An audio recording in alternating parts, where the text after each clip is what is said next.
Bad news for Rear Admiral J. Tariala. I'm still the one who's going to moderate this discussion.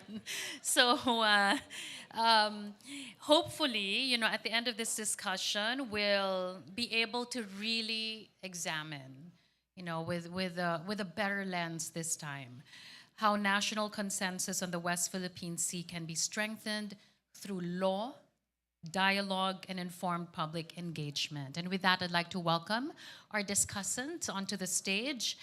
To talk about law, of course, we have Justice Antonio Carpio. Round of applause, please. We'd like to welcome back to the stage as well Rear Admiral J. Tariela, representing the National Security Council of the Philippines, Cornelio Valencia Jr., from the Academe, the Dean of the UNAP Law School, Dean Jeremy Gatula. And to talk about maritime policy, we have Undersecretary Alexander Lopez of the National Maritime Council.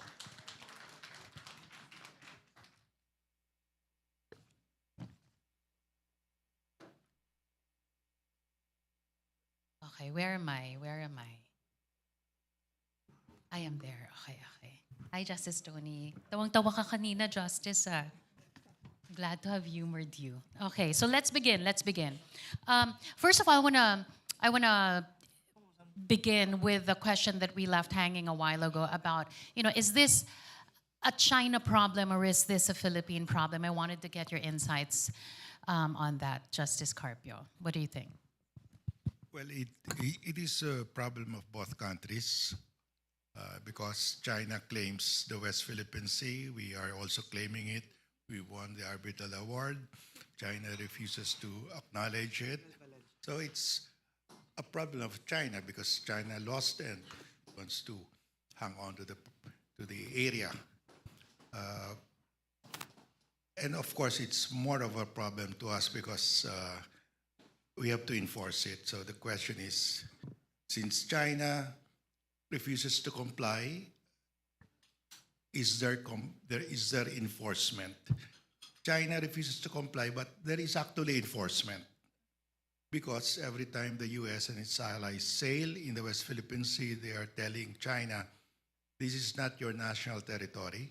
We can sail here, we can conduct naval drills, and you cannot stop us. So the arbitral award prevents China from enforcing the Tendas line as its international boundary.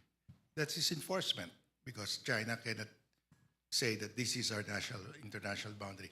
But on the other hand, we cannot get the gas in Reed Bank because China will shove our drill ship away. So there is only partial enforcement. And that's the standstill. That's what's happening now.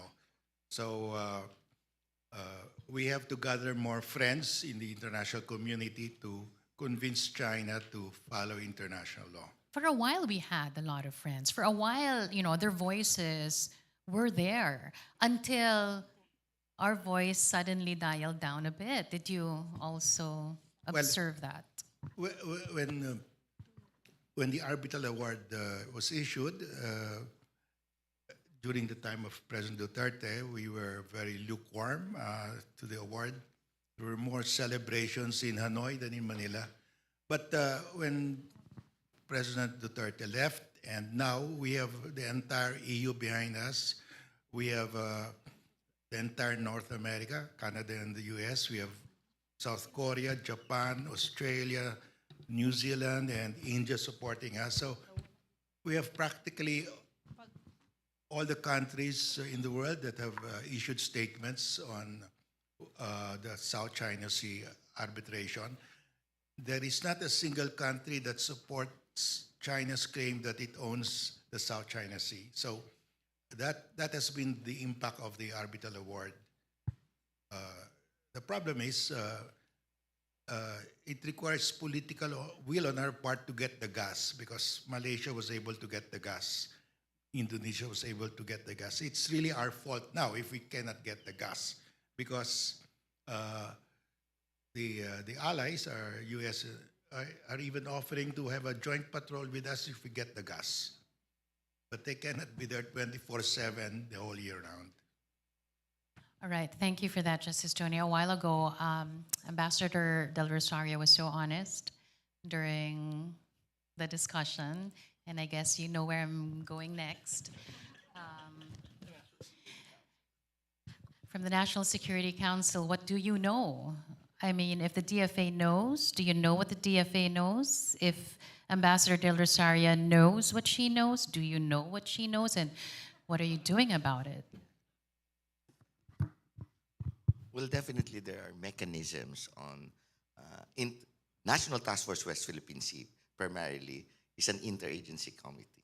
So this is where happenings in the West Philippine Sea is discussed, policies, strategies, and What about this the enemy within? yes, also from the enemy within, uh, this is also being discussed. As if I would segue back to what Justice Carpio have said and your question about is the problem with us or with China? Well, we are also challenged. So like China, it is also challenged. At times, or most of the times, their pronouncements about West Philippine Sea is also about how they would appear or look with their internal audience in China. So, on our part, how can we defend something if we don't know anything about it? So, in the 6 year term of the previous administration, uh, there was an absence of stories or reports or lack of it uh, of what's happening in West Philippine Sea. It only started in 2023. And what did we realize? People have varied understanding of what arbitral ruling is, what is our sovereign rights. Many thought it was a fight for territory. So in a sense, it's also a problem for us. So to develop that uh, united or consensus or consent or uh, a unified understanding, we have to make our people aware. So in that terms alone, we also have a problem as Filipinos. But is it your job as well to know the enemy within and to go after the enemy within? I mean, when you talk about dark money, for example, flowing into the pockets of those who are in the position of power, is that something that the National Security Council is concerned about, and what are you doing about it? Well, we have the uh, we have other mechanisms for it. So it's not simply uh, following the money trail, but there is an investigation first that has to be undertaken. Are you currently investigating? Oh, we have.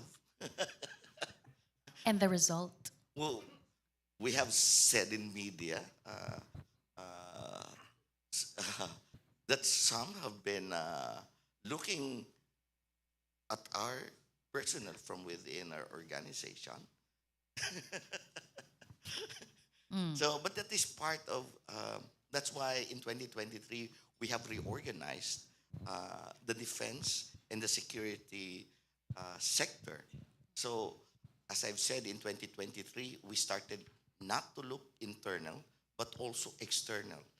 And in looking external, we also look at the threats externally from within. So this is why we have also in the National Security Council the Insider Threat Program. Yeah. So this is one of them. Okay, let me go. You're off for now. Let me go to the academe. Um, I mean, how do you teach this in terms of law?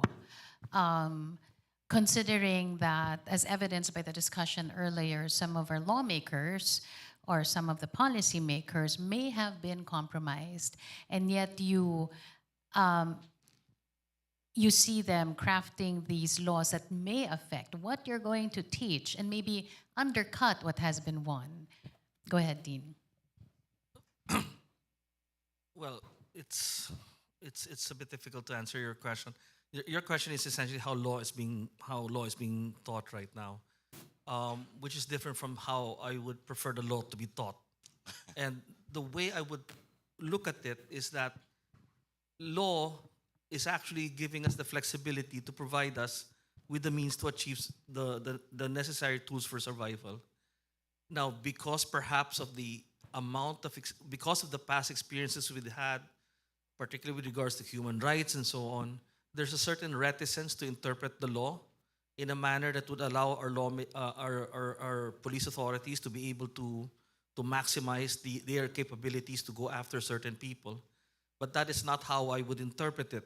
I would interpret freedom of expression and also other such freedoms in a manner that would allow us the flexibility to go after them because, for example, in cases of treason, traitorous pronouncements and so on should not be covered under such freedoms that we consider as freedoms.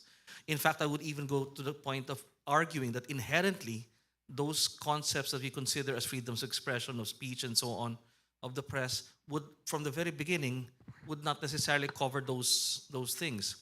Now, the other thing I would point out is also with regard to international law itself. We seem to look at international law as some sort of thing that's giving us a lot of oracles of truth and so on. But Yeah. like any other law, it needs to be interpreted.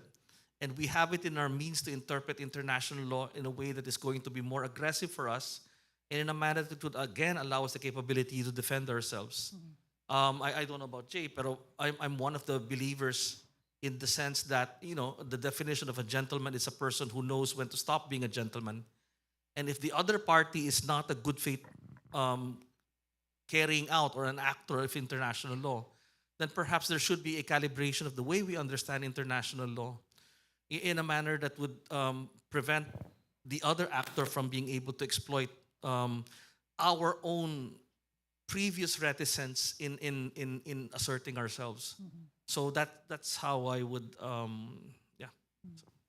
We're also trying to figure out here what the dialogue should be in terms of all these interests at play. I want to go to you, Sec Alexander Lopez, now of the National Maritime Council, in terms of maritime policy and the dialogue that should be out there. I mean, how do you see it shaping?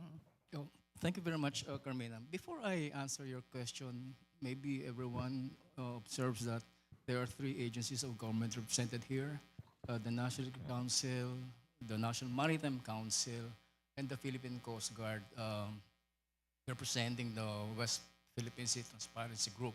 How do these three agencies interplay? For the benefit of everyone, to allay the confusion on the different bodies. I will start with the National Security Council. Basically, the National Security Council is the big picture strategist because it deals with the whole spectrum of national security threats. Analogy, he is the Security Council is the CEO. Okay. Now, the National Maritime Council, in a way, is the department head. We are the specialist. We take care of maritime governance. We are only, our scope is only within our maritime domain. Now, where does the Coast Guard come in? ADJ Valencia mentioned about the National Task Force on the West Philippine Sea. That is basically the operating arm of the National Maritime Council. And the Coast Guard, together with the AFP, the BFAR, and other agencies of government, is part of that operating arm of the council.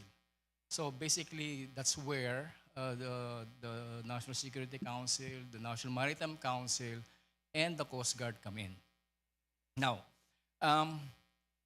we see at the National Maritime Council, to us, the national consensus is not about having a uniform understanding of what the West Philippines is, but rather, it is how the Philippine government, with the people, going through one direction, anchored on law, anchored on national interest, and of course, shared responsibility of everyone, of all citizens of the country.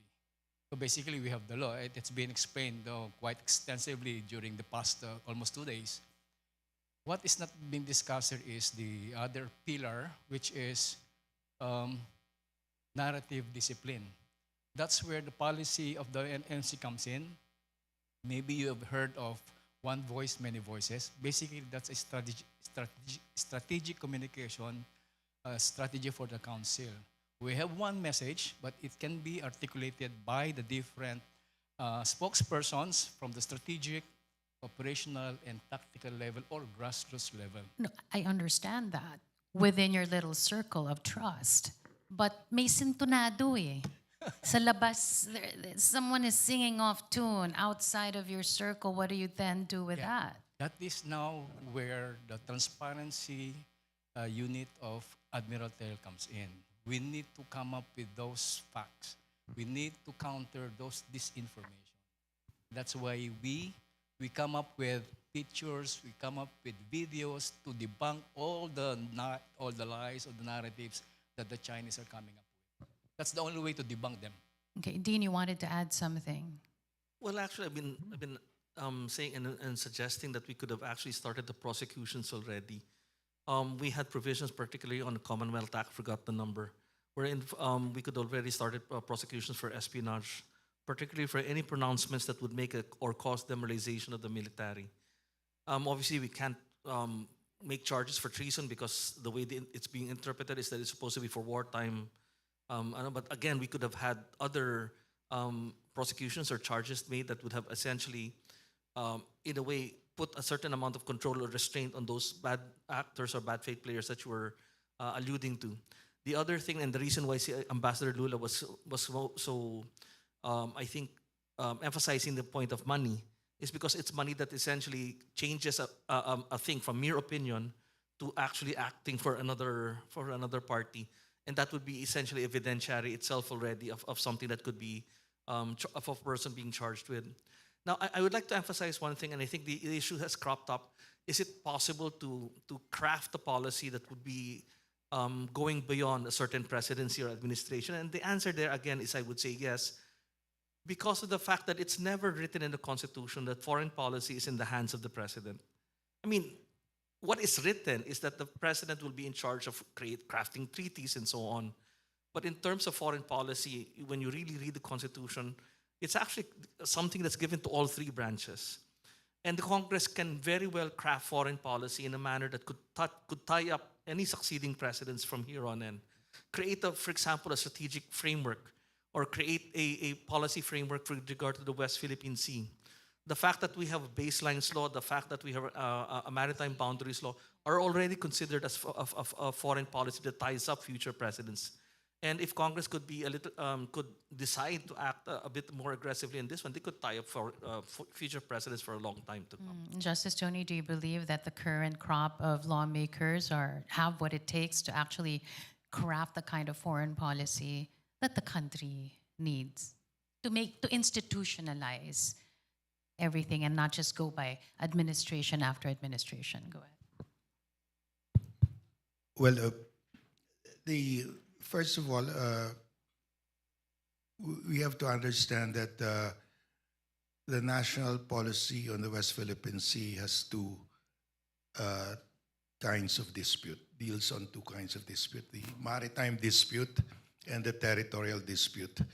On the maritime dispute, we arrive at a consensus that we will use UNCLOS to protect our maritime zones, and we used UNCLOS to invalidate China's 9-dash line. So, and we were successful because we had a unified theory. We had a national consensus. We will use UNCLOS. On the territorial dispute, we don't have a common historical and legal narrative why we have sovereignty over Scarborough Shoal and the Spratlys. If you go to YouTube, you will see a video of Senate President Enrile who says that Scarborough Shoal is not our territory because it's outside the Treaty of Paris lines. If you read an article of Father Bernas in 2012, he said, we are claiming territories, Scarborough Shoal and the Kalayaan Island Group, which have never been ceded by Spain in a treaty. Of course, that's wrong. And then you go to the Philippine Judicial Academy Journal of 2009, Stelito Mendoza's article. He said, we never owned the reclaimed the Kalina Island Group until 1978. That will be too late. China will be ahead of us and Vietnam will be ahead of. In other words, we have no common historical and legal narrative why we are claiming Scarborough Shoal and the Kalina Island Group. But that is the first thing you decide. If you want to beat China, Vietnam, and Malaysia, you must have a common historical and legal narrative to convince the world that it's yours. But we don't have that. We have different voices. So when we speak of what is our national policy on the West Philippine Sea, on the territorial dispute, we are not speaking with one voice. We don't have a national policy on the territorial dispute because you go to the DFA, they will tell you in their old stories that it was Tomas Cloma who discovered the Kalayaan Island Group, which is totally incorrect. So who should take the lead? If you want to define it, if you want to begin to... Well, I have asked the DFA, the DOJ, the Department of Education, the National Historical Commission, the NSA, the DND, to sit down and agree what is our common historical and legal narrative. Because we will never win this battle on the territorial dispute if we don't have a coherent historical and legal narrative. That's why in law journals abroad, I'm always dismayed to read that the Philippines has the weakest legal claim because we base our claim on Tomas Cloma, who appeared in the scene only in 1950s.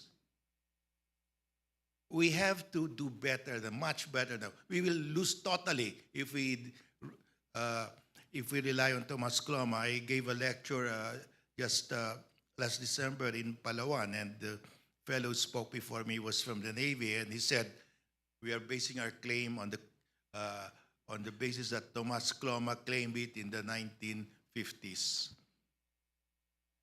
Well, we'll never win that way. So the task really is for maybe the NSA can take the lead to bring all of these departments together and decide what is our historical and legal narrative. Do we start with Tomas Cloma? Wala tayong panalo. Do we start with what Dean Father Bernas said, that we still have to look for that principle of international law, because said that Spain never ceded those islands in a treaty. In fact, Spain ceded it in the Treaty of Washington. So we have to do the basic. The fundamental thing is, let's get our story straight. What is our historical and legal narrative? Why we claim sovereignty over the Spratlys. That should be the first thing we should do. Thank you. And Justice Tony, we appreciate the guidance and all that. But here's the thing, shouldn't what you said be emanating from within, those who are firmly in place? Why does it have to be, the outsiders talking about this? Why can't the National Security Council take the lead? Is this part of the game plan? Well, thank you very much. That is precisely one of the reasons why the National Security Advisor have given us instructions to start coming up with a common narrative. So it is underway, but again, it will take some time. As I've said, we just started in 2023, understanding what this is all about. And that is the reason, the very, very reason why there is a dissonant voice. If you would go back in 2023, experts came out in media. There were so many experts believing this, believing that, and to be corrected in the future. So again, it is an internal thing that we have to educate ourselves first. And coming up with a single narrative is a tall order, but it will be done. It will be done. It will be done and it will remain beyond this administration? Well, it's another system or policy. As I have been asking Justice Carpio earlier, isn't it that the arbitral ruling is an international law designating to us sovereign rights in a certain area? And the Constitution says that we have to protect it. Is that enough for the next administration to uphold it? So those are the questions that I ask. But I just want to put another thing about the dissonant voices. Because coming up with a single narrative or one message, one voice, but we have to accept the fact that with the current technology that we have, it is always bombarded with fake news, with disinformation that tends to confuse people and make a clear statement different. So if I would call out numbers, since 2023, uh, well, a study of the security sector, social media, uh, is 1,204 items that were monitored for 2023. 2024 is about 3,400. And this 2025, it was 5,649. And for January and February this year, it's already 1,144. Meaning to say it has tripled and might even go, it might quadruple this year. So if we add all that, that is 12,500 uh, disinformation items, which resulted to 560, 560,000, 100,000 of influence, meaning to say it's been liked, it's been shared. And it reached or been seen by approximately 10 billion people. So that is, that's why there is such a dissonance because even the real or the facts are being manipulated or overwhelmed with this information. So those are the things that we have to look into also. Okay, later, I have a question regarding that. But first, as this is happening, the aggression continues. And the Transparency Initiative, there's no let up there. But is there a concern, Rear Admiral Tariala, that as you show the public that this is happening again, after a few weeks, a water cannon incident again and again and again, is there a concern that this is sort of normalizing and desensitizing the population that this is what it does? And it's like a normal occurrence, and yet there's nothing that's being done. Of course, diplomatic protest after diplomatic protest, but where does it stop?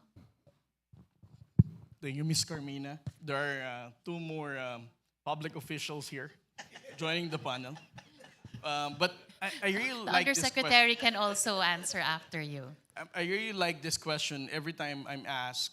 The 3 years of transparency efforts and exposing Chinese aggression, did we really desensitize the issue in the West Philippine Sea? You know, looking back, the Philippine independence as a colonized state of Spain, we have been colonized for 3 centuries. We also had Filipino-American War. We were also occupied by the Japanese. I don't think the Filipino people really had a knack of desensitizing when their sovereignty, when their rights are violated.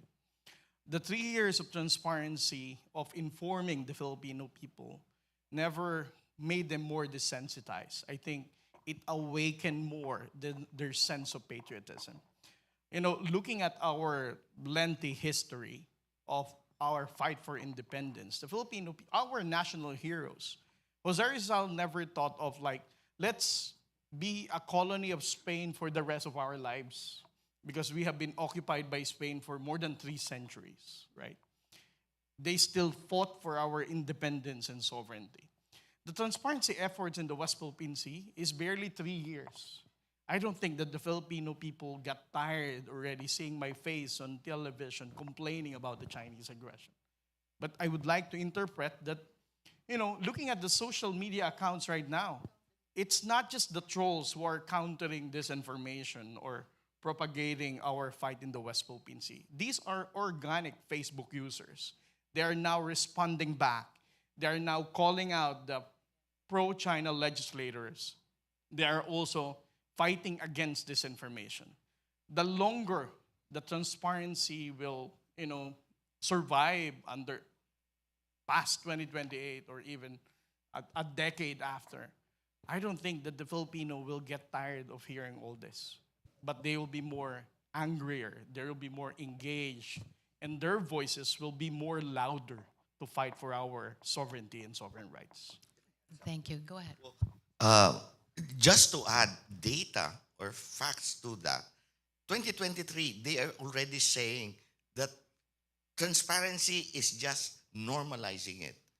But look at the surveys 2023, 2024, 2025. And it has peaked now in 2026 that, uh, yes, 9 out of 10 Filipinos support it. But in 2023, it was not that number. It is growing steadily. And I believe that is the reason why they're quadrupling their efforts at the social media. Thanks for that. We have a question from Dr. Danielle. By the way, you guys just, you know the drill. So if you have a question, just raise your hands. Go ahead.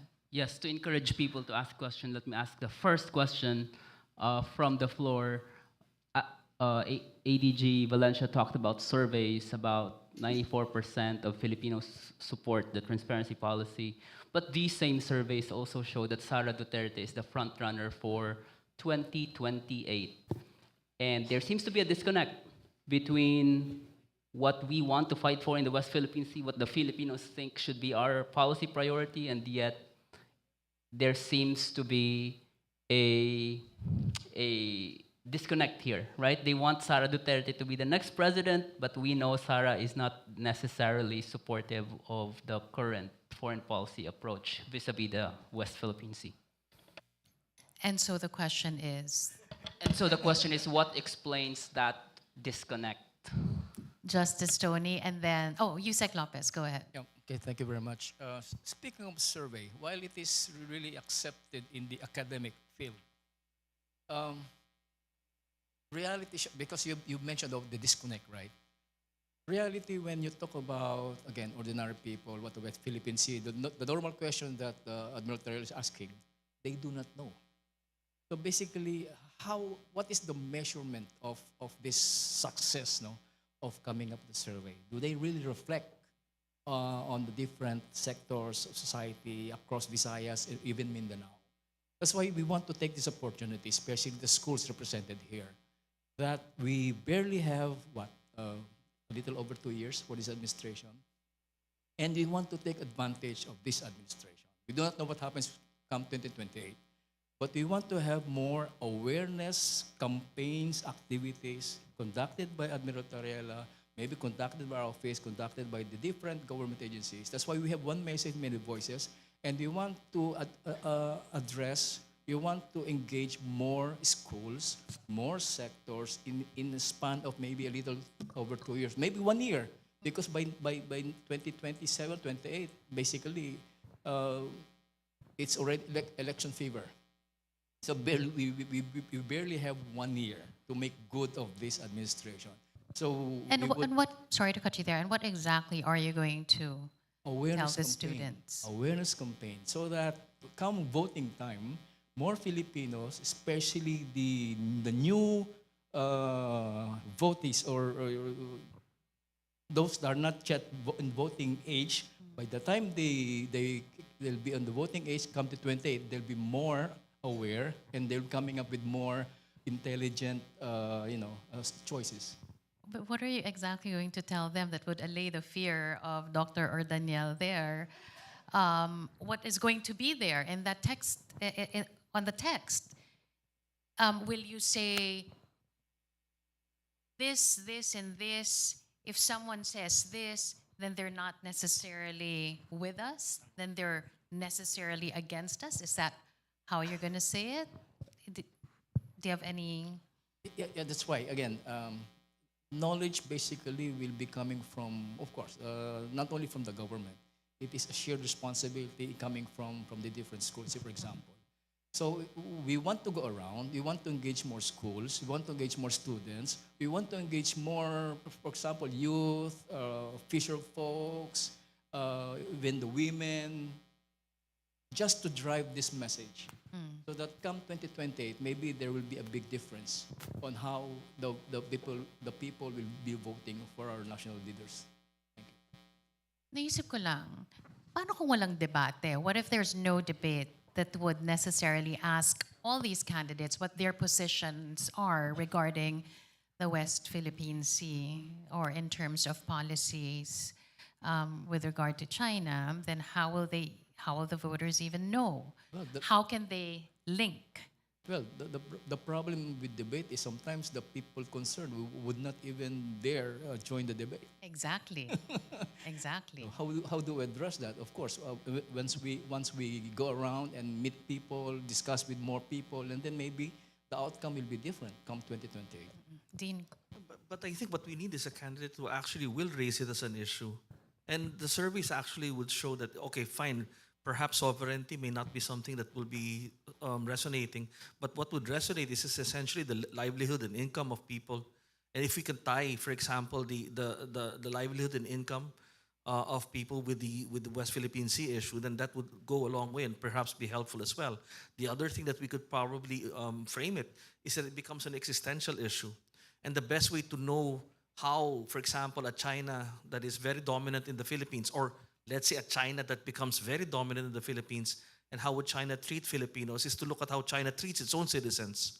So if you look at the way they suppress their rights, freedom of religion, freedom of speech, and so on, and make the people here realize that this is a way of life struggle, not merely about the number of rocks or islands, then it becomes something that hopefully will resonate with the number of people as well. But can I add two things, and also hopefully it will address Jeff's point. I wrote in Business World the other day, and I'm going to be writing in Business World for the next week, two things that I actually want to point out. Number one is the fact that in the 50s and 60s, the makeup of the military used to be cutting across all socioeconomic classes, A, B, C, D, E. And sometime in the 70s and 80s, it became a matter of a C, D, E. So you have a disconnect now from the leadership class and the people in the military because of the fact that they're coming from different social economic classes, which leads to some sort of inconsistency in the way, for example, and we approach national strategy and so on. The other thing I'd like to point out is the inconsistency between business and national security.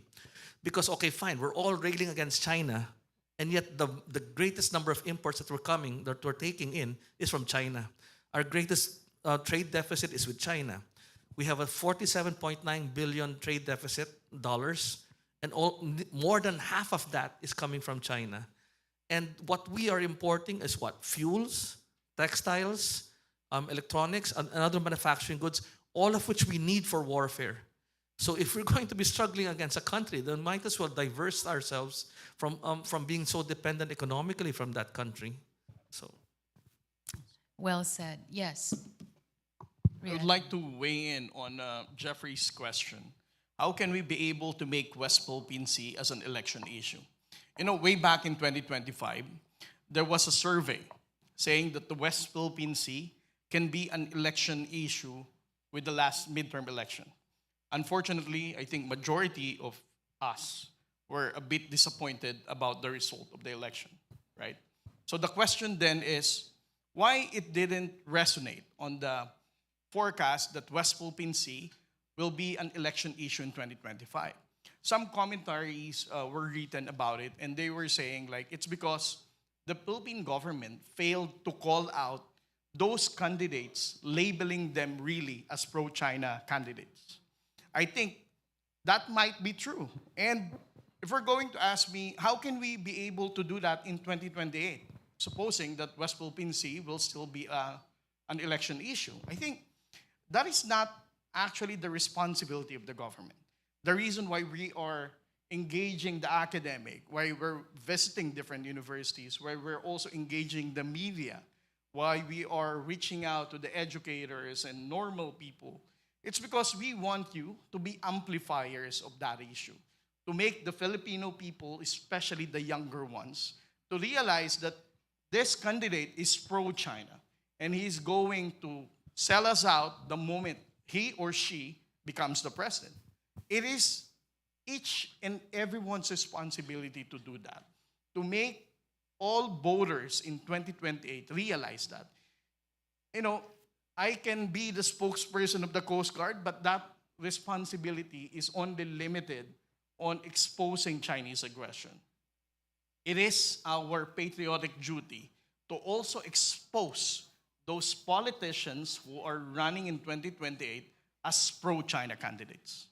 And I think that will only be the time that we can be able to make sure that West Philippine Sea will be a national issue and will also be a concern for the next president.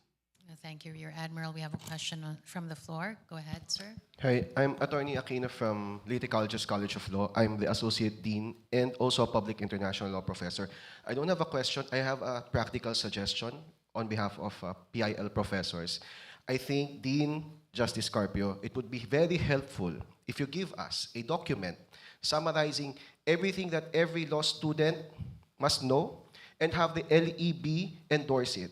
Because the LEB recently issued a model curriculum for anti-corruption elective. And we take it as, it's from the LEB, therefore we will follow it. I am actually teaching that course now. Help me out, sir. So in my PIL syllabus, I'll just put your document, and that is everything that the law student needs to know.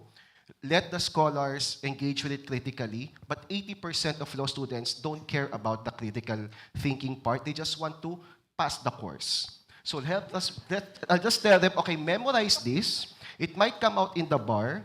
And in the meantime, they know all of the things that the basic, the historical and the legal issues.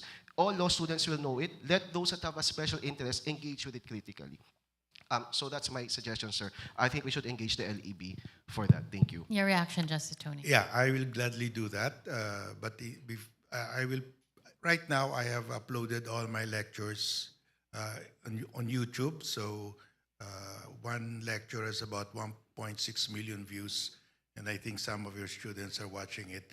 So there are others on the territorial, on the maritime district. But I will do what you've asked to put it on a syllabus form, so you can give it to your students. So I'll do that. Don't worry. Nautusan. Sumunod naman. Dean. No, but yes, Justice Carpio actually has a very admirable document also, particularly discussion on the maps. See, Jay already has a primer on the West Philippine Sea. The problem kasi is that yung PIL is what, 2 units or 3? So and it's just one area. You still have to, and most of the time, let's be honest. I mean, Sifreti is here. You probably go up to all the way to midterms, and you're still discussing Chapter 2, which is sources of international law, and then you're going to start discussing in West Philippine Sea. We need to recalibrate. We probably need to include perhaps a special elective on the West Philippine Sea alone, if need be. But right now, it's a little bit difficult. Sorry to be a downer, but I think there has to be a recrafting of the syllabus if that's what's necessary. Any more questions from the floor? Yes, go ahead. Hello, good afternoon once again. So I'm Reyes de Losario, the noisy lawyer on Facebook. But okay, my question actually pertains to the earlier discussion of Professor De Castro, wherein he mentioned that there is, for the first time, a comprehensive defense plan for the Philippines, as well as there will be Balikatan exercises next week with several countries. So my question is, why are we doing all of these now? Are the threats of escalating aggression more palpable now? And if it is, what are the measures that the government is doing to allay the fears of the public? Who's going to take it? USEC? Admiral. Professor De Castro probably is referring to our deepening security engagement, not just with the United States, but even with Japan, Australia, and even the European Union. I don't want to see it because it's obviously escalating or we have more issues of possible invasion, just like former President Duterte has been saying before. We need to understand that in the international relations, we need to deepen our security arrangement with a lot of countries, not because we wanted to go to war, but because through alliance building, we can deter a possible actor like the People's Republic of China. And I think that's just how to put it. Thank you. Dean. Sorry, but that's actually one of the main problems that we need to confront. And I am sorry to disagree with Rene on this one. I don't think the comprehensive archipelagic defense concept is a grand strategy. It's a strategy. It's a defense strategy, but it's not necessarily a grand strategy. And a grand strategy is exactly what we lack.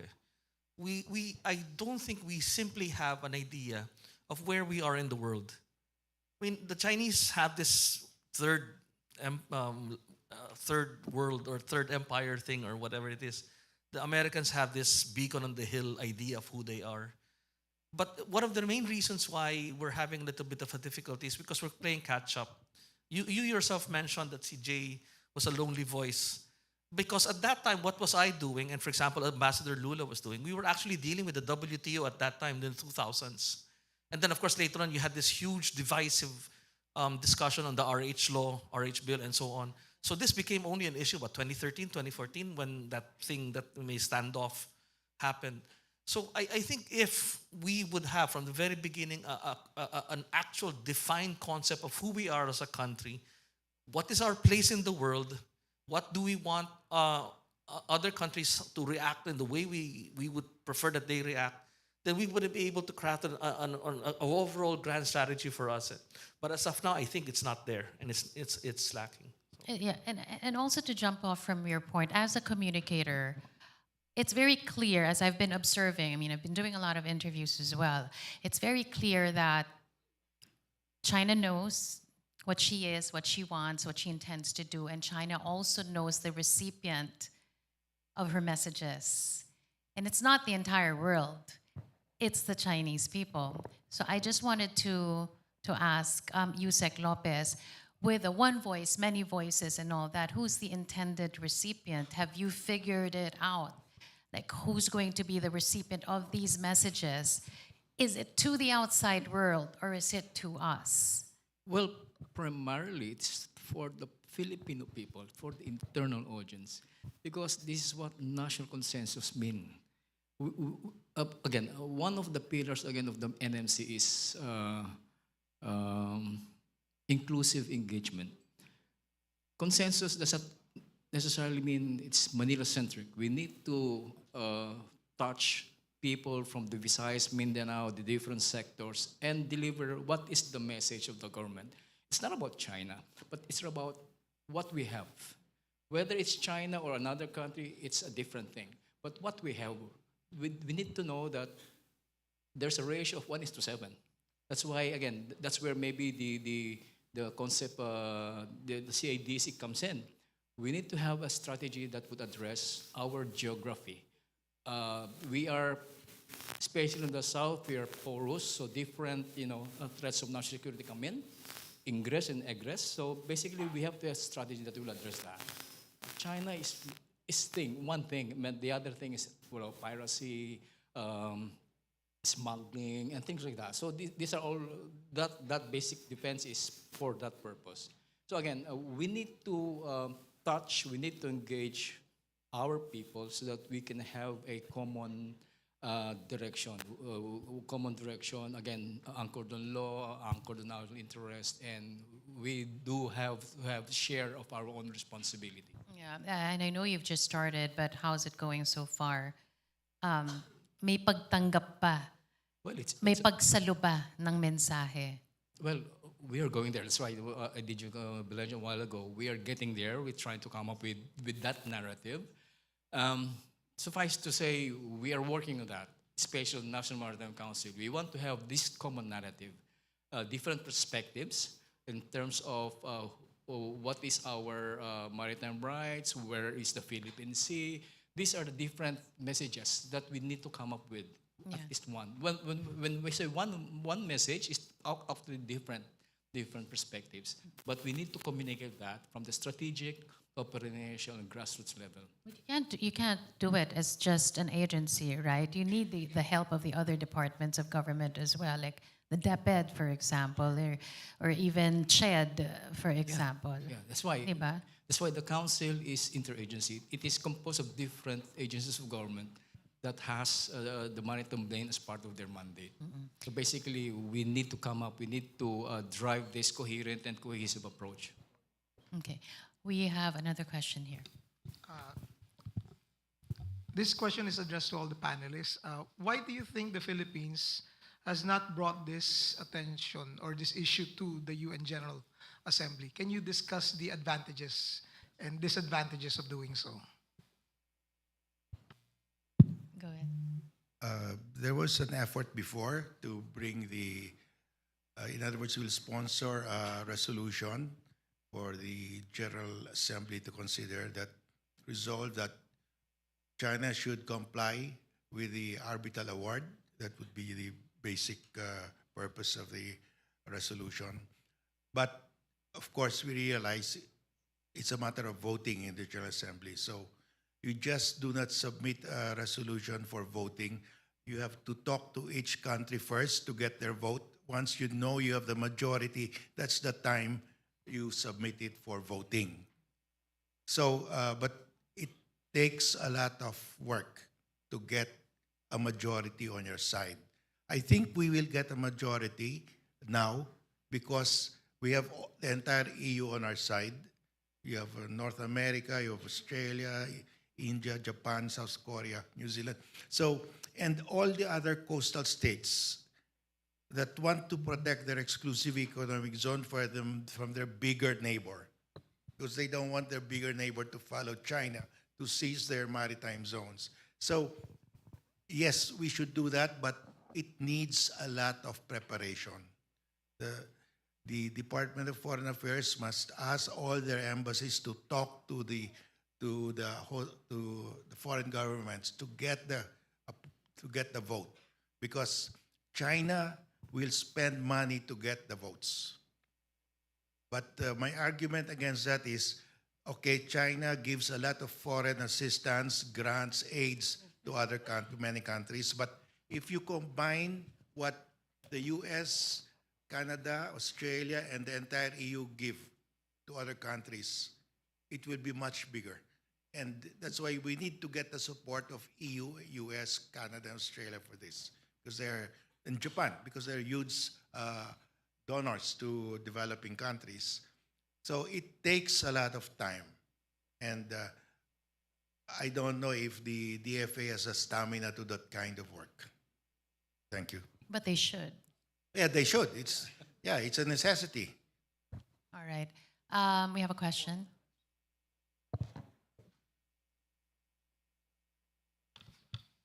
Go ahead, Paul. Good afternoon. I'm Ruma from UPV. This is to expound on the point of Dean Aquino earlier as to educating our youth.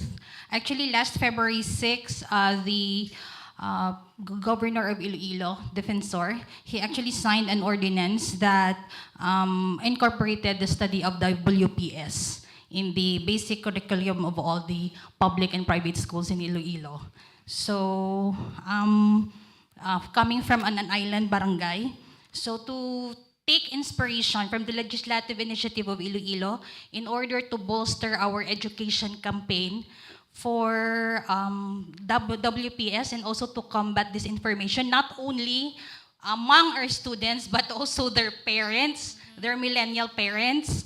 How soon can we bring the discussion to our island and coastal barangays and even our mountain communities? Would it be possible to hold EIC campaigns or even like small lectures in the multipurpose halls or even gymnasiums? Making use of, since may legal clinic na mentioned earlier sa mga students, would it be possible also to involve the lawyers since may 60-hour na mandatory compliance sa ULAS yung mga lawyers ngayon? Pwede ba yon? Thank you. Go ahead. Well, first of all, I would like to respond regarding the curriculum of the Department of Education. When we started the transparency efforts, we have already realized the importance of including this to the curriculum of the elementary and high school educators.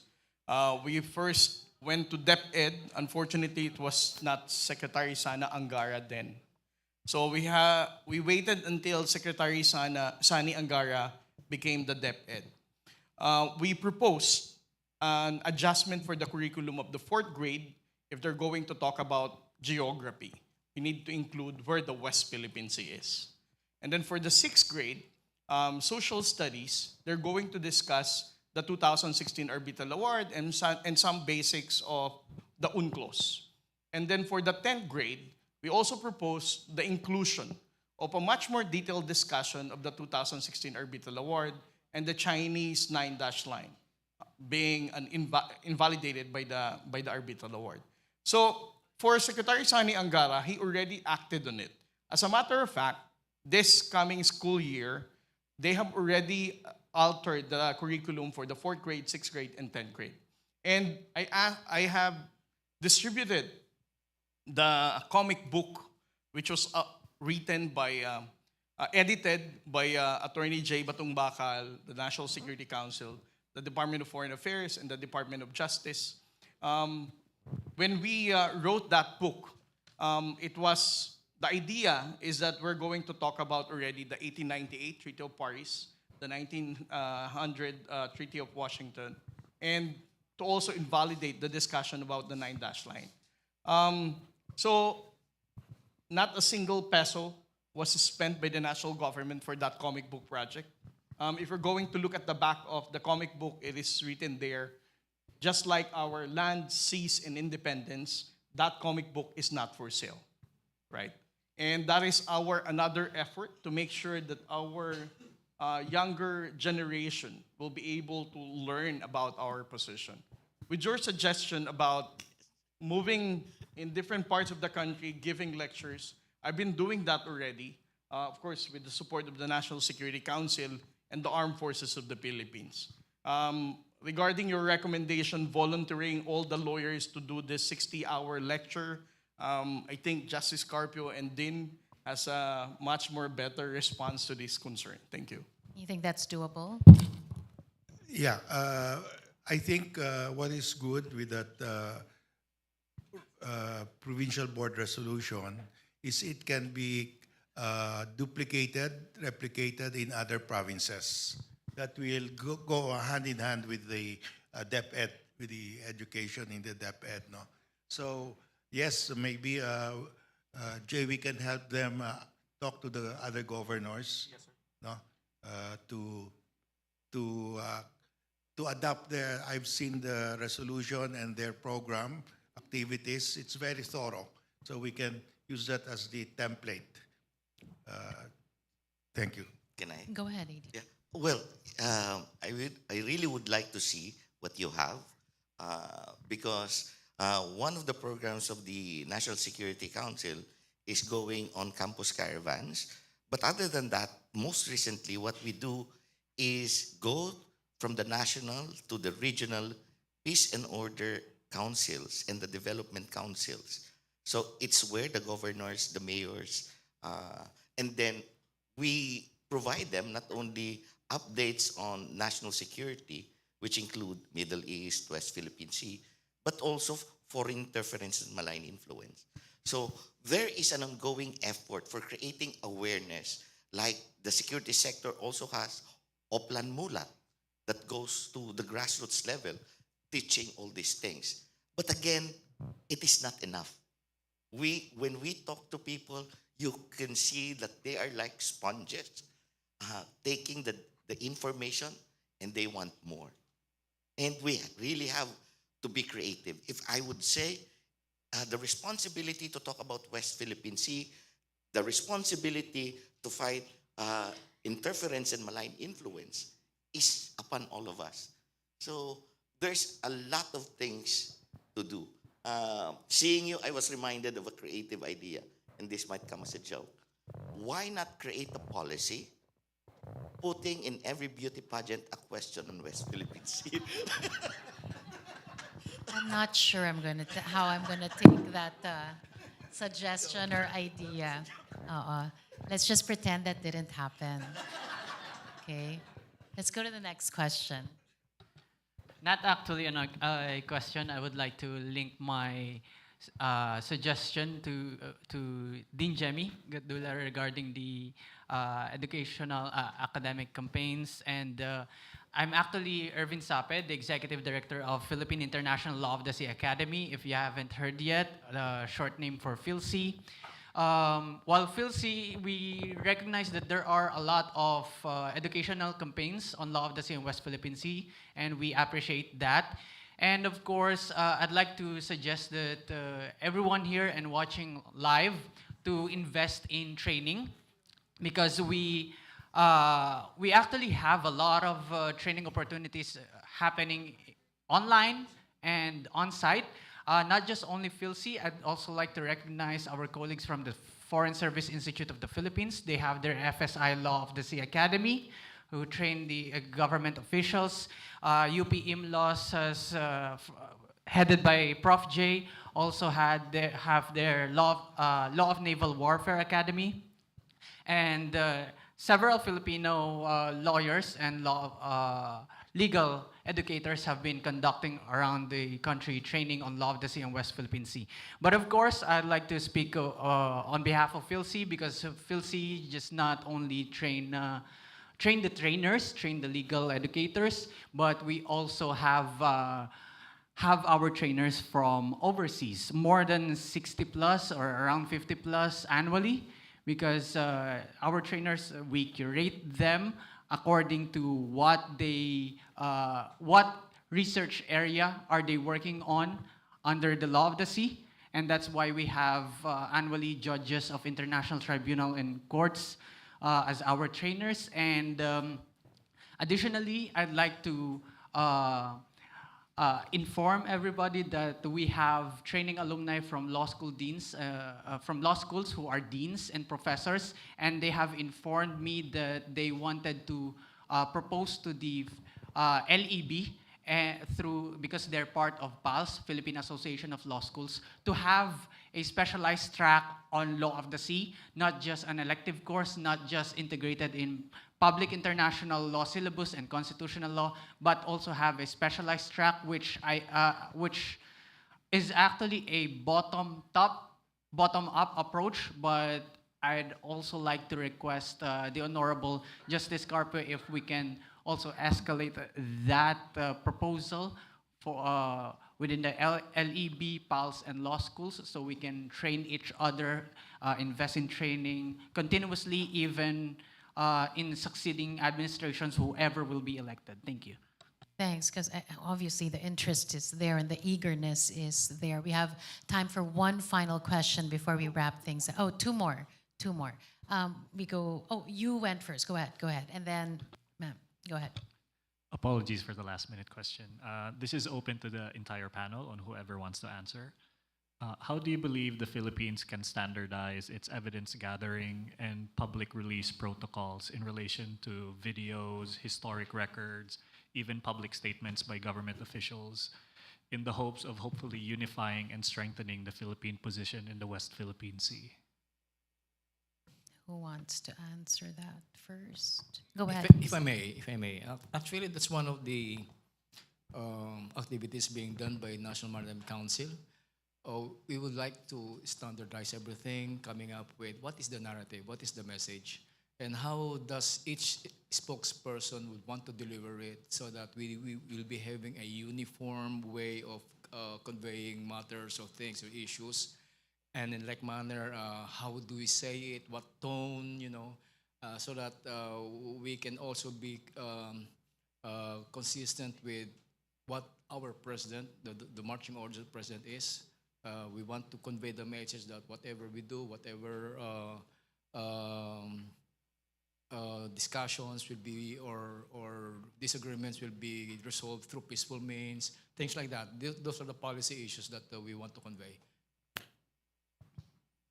Any more? You wanted to add? If you're talking about the integrity of the narrative, there are also efforts right now that we have in Congress. They're talking about foreign interference and malign influence. So, meaning to say, to make sure that fake news does not go around. As I've said, the integrity of the narrative is very important. So, this is one way of doing this, so that the one message will not be diluted by disinformation. All right, one final question. Oh, Justice Tony, you wanted to add? I'd just like to add that on the maritime issue, we use UNCLOS and the Arbitral Award as a Bible, so it's very easy. But on the territorial dispute, we don't have a common narrative. That's why it's important to develop that. Thank you. Thank you. Go ahead. Good afternoon. My question would have to be addressed to Justice Carpio.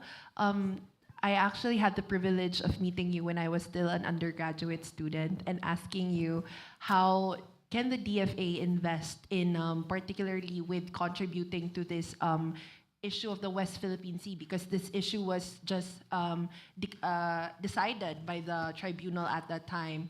But as of now, now that I'm involved with the academe and research, how can people research or works from the academe contribute, particularly to this narrative, Justice?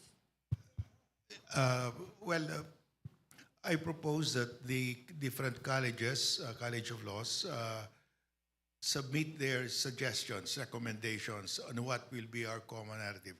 I've been discussing this all over the country, and there's enough material to start with a common narrative.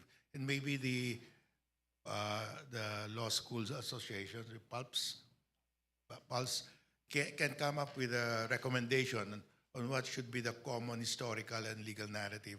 I've asked also the National Historical Commission of the Philippines to do the same. So we put our heads together, and nobody will complain later on that he has not been consulted. So we have to do this as one people. Thank you. Thank you. I think it's as evidenced by our discussion here today. There's no lacking when it comes to interest, right? And the eagerness is there to really take this all in and move forward in one direction. But I think the clock is ticking, right? This had to happen yesterday. But I know that the work is cut out for all of us, including in the media as well. And the hope is that we all hit the ground running, because as I said, this should have happened yesterday. Thank you so much, Yusek Lopez, Dean, Justice Tony, for joining us. I keep on saying Commodore. Rear Admiral Jay Tariel, and of course ADG, thanks for joining us today, and you all have a great afternoon. Ang West Philippine Sea, atin ito.